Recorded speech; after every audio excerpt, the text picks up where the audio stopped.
Hey guys, what's going on?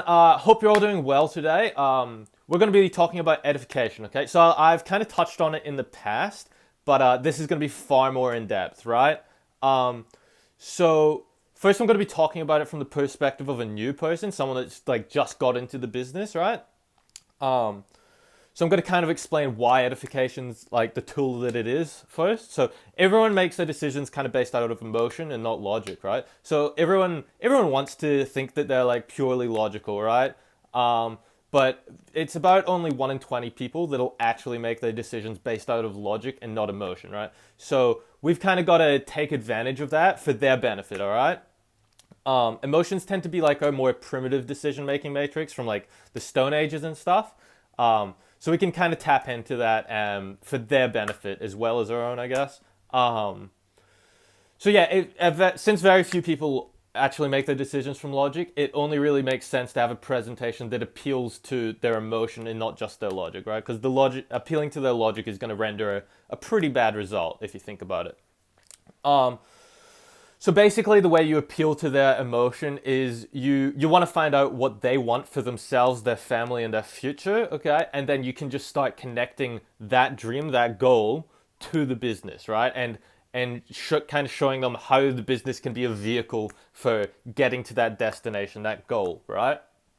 Um, and so this is where edification could be a massive tool. Okay, so edification is basically a two-way promotion, right? It's when you promote or talk highly about someone else, so that they can help you in return to get the result that you actually want. Okay, so an example of this would be if you were to run into your old principal, right? You'd usually say like, "Oh, hey, Mr. Johnson, how you going?"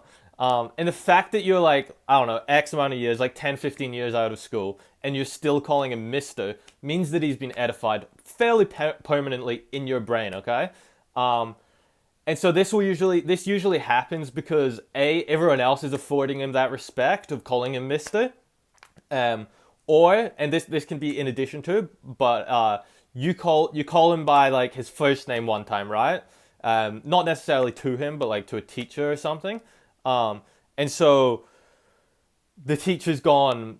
If you ever do that again, I'll send you to Mr. So and so, right? And so someone who's not even there has been promoted by the person disciplining you in order to keep you in line. Okay, and so de-edification, which is obviously the opposite, is basically when you talk when you or someone talks badly about a third person. Okay, and you basically use your herd mentality to just jump on board and agree with the person that's doing the de-edifying, right? Um, and so that person that's not there has basically just been like their quality has been lowered in both of your minds because you've reinforced each other. Okay. um, and so an example of de-edification is so like you're playing sport, right?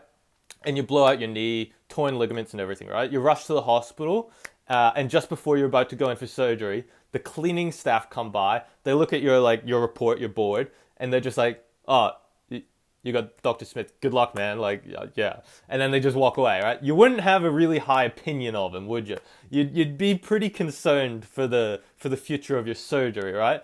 But if that same cleaning staff was to come by and be like, "Oh my God, you got Dr. Smith. You're like incredibly lucky. I thought he was over in China doing like a conference or something. He's won like 30 awards for knee surgeries. You're pretty lucky." Like you'd have a very different opinion of him, right? Because in that case, he's been edified to you. All right.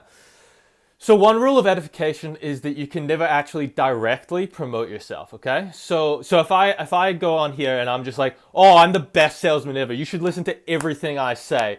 All that happens is that you think I have a huge ego and that I overvalue my ability. Okay. And as a result of that, you'll actually lose teachability towards me, and you're going to be less receptive to the things that I am saying. Okay. Um, but if a third person that you and I both know was going, so say you don't know me and this third person knows me and knows you, right? If they come up to you and they go, "Oh, geez, you're being mentored by Jamie? Man, you're actually so lucky. I heard everyone he's mentored has gone on to be a top sales gun," right? So it's basically the same message, but just because it came from someone different, it makes it have pretty much an opposite reaction, right? Um, So yeah, you can't directly edify yourself, but you can start a chain reaction to edify yourself, okay? So, for example, if I knew someone like way older than me and way more successful, right? Chances are they're never going to listen to me on anything in their field, right? But if I just start edifying my upline like crazy, and I just don't stop talking really highly of them all the time, when I introduce the two of them, the older, more successful person, they mention my edification of my upline, and my upline is just going to edify me right back, right? Because that's what you do. You edify the person who's been edifying you. And basically, what this does, since I've edified my upline as someone whose opinion matters, when their edification of me happens, it means that it has meaning, right? It means that there is impact behind their words, okay? And so you can understand why edification at the invite and at every level is absolutely essential, right? But particularly the invite, because what that's going to do is it's going to get them in the door, right?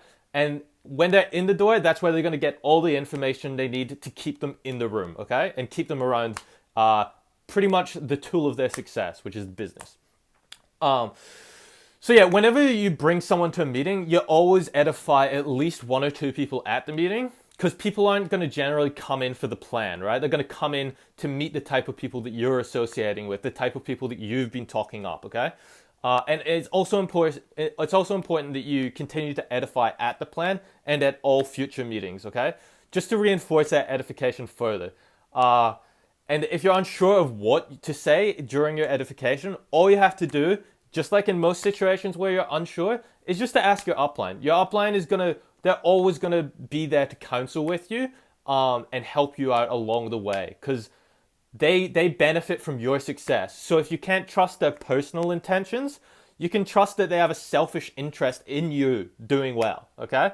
And that's always been like a bit of a consolation for me. So basically the point of edification is showing that you respect this person, right? It's showing that you're working with them and they know what they're doing, right? So one of the benefits that comes from edifying in this way is that the party you're edifying to isn't going to waste this person of value's time, right? Because they've been told that this person they know what they're doing. They're a millionaire. They've done this already, right? So they're not going to come to them with like, oh, I don't want to do it. It doesn't work. You know what I mean? They're gonna come and they're gonna be like, yeah, so this is what I've done. This is what I'm going to do. Do you think I should do anything different, right? They're gonna come more teachable, essentially. So yeah, they're gonna perform because they'll feel like they're in competition for essentially their own development. All right. And another benefit of edification is that it extends like the blanket of trust. Okay. So yeah, say I've got a friend called Toby, right? And he's my friend, and he's just like looking to join the business. And I've got my upline John, right? And I've been edifying John to Toby constantly. And because I've been edifying John to Toby, and Toby trusts me as a friend, there's going to be some level of trust between John and Toby, right? And so you can kind of understand how powerful properly implemented edification can be, okay? And one last thing before I go, you've got to make sure, if you're the one being edified, that you recognize that what they're saying isn't necessarily true, right? They're just saying it to put you in a position to get great results, to put you in a position where you can be of greatest advantage to them and their business, okay? And so you don't want to get a big head and you don't want to get in a big ego, because usually what happens when you have a big ego is the person downline from you becomes far less teachable, because they don't think that your objective ability to tell them what works is they basically think that that's compromised, okay? And so they're less likely to listen to you. So yeah, if you're being edified, don't get a big head, and yeah, edification is a great tool to appeal to the emotional side of people, all right? And if you are edified, you always need to edify the other person back, okay? Because just like I said earlier, it's a two-way promotion, guys, all right? It goes both ways. So yeah, thanks for coming, and I'll see you guys another day. Thank you.